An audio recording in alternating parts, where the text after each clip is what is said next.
Redland City, part of Greater Brisbane in South East Queensland, is under metaphorical attack, with an ongoing native title claim having reached the federal court. News.com.au reported recently, native title claim over 3,500 South East Queensland properties heads to court.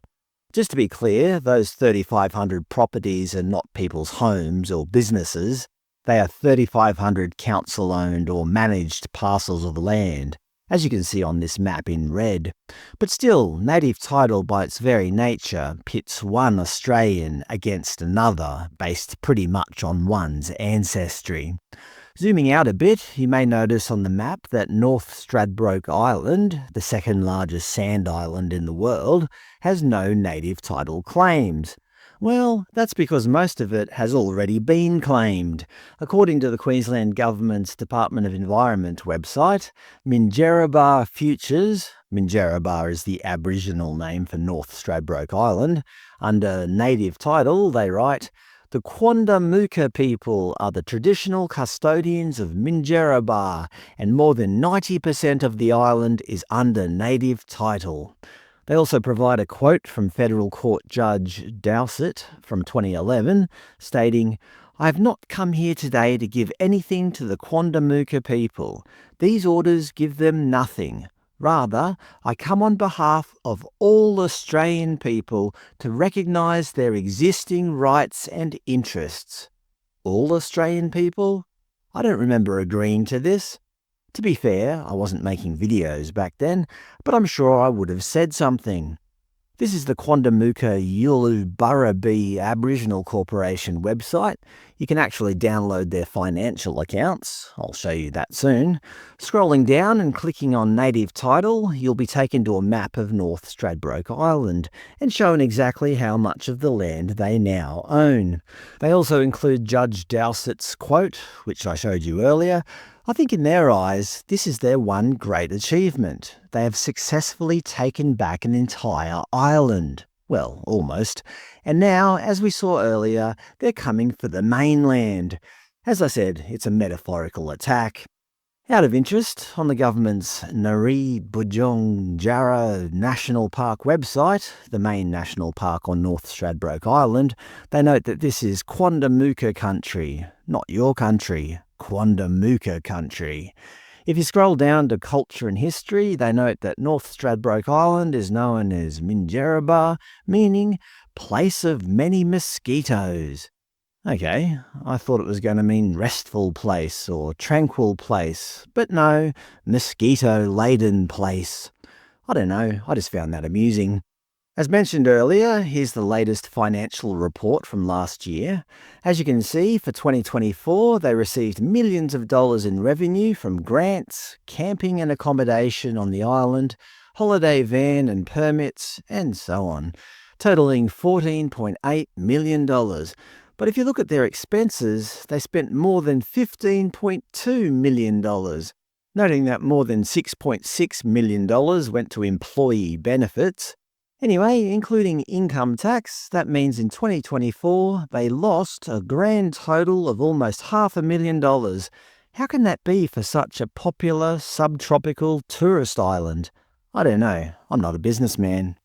Perhaps I'm being a bit mean in this presentation, so I'll give them a free plug.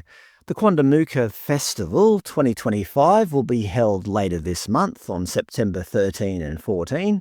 So if you're interested in North Stradbroke Islander culture, grab your tickets and you too can enjoy a 1-hour welcome to country and experience some traditional First Nations tourism firsthand. But back to the story at hand, the Redland City native title takeover. The Courier Mail reported, "Stop this rot. Native title debate explodes over latest nonsense." They began the piece simply saying, "Another day, another native title mess."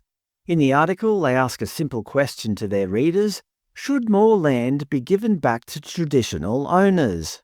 The results aren't too surprising. 1% were not sure, 3% said yes, it's the right thing to do, while 96% said that no, we should all just share. So basically, generally speaking, people think that native title has gone far enough. Remembering, sharing isn't a bad thing. It's when we're not sharing that things become problematic. However, as somewhat of a citizen journalist, I think it's my duty to hear views from people from both sides of the argument. So I found this article from the Redland Bayside News by Andrew Jefferson titled, "Redlanders Have Nothing to Fear from Native Title Claim." So there you go. You've nothing to fear. But I'll just read some of the main points to allay your fears. Despite what some alarmist voices would have you believe, native title is not a threat to your home, your backyard, or your lifestyle. It's a recognition, long overdue, of the deep and unbroken connection First Nations people have to the land. Freehold land, such as the family home or private business property, extinguishes native title. It cannot be claimed. The myth that homeowners are somehow at risk is untrue.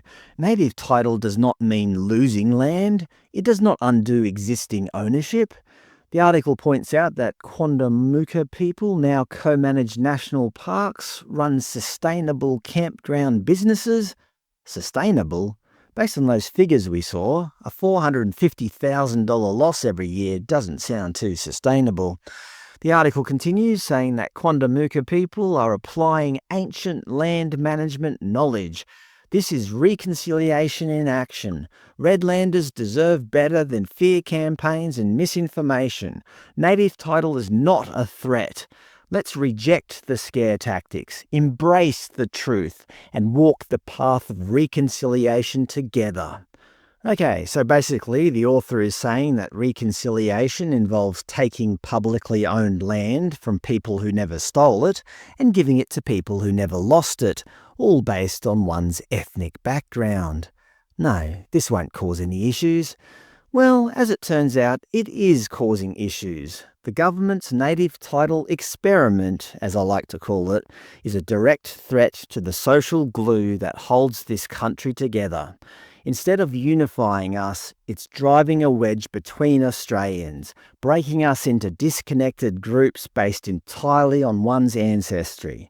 They're not creating cohesion, they're creating fragmentation. We're seeing it play out on our streets.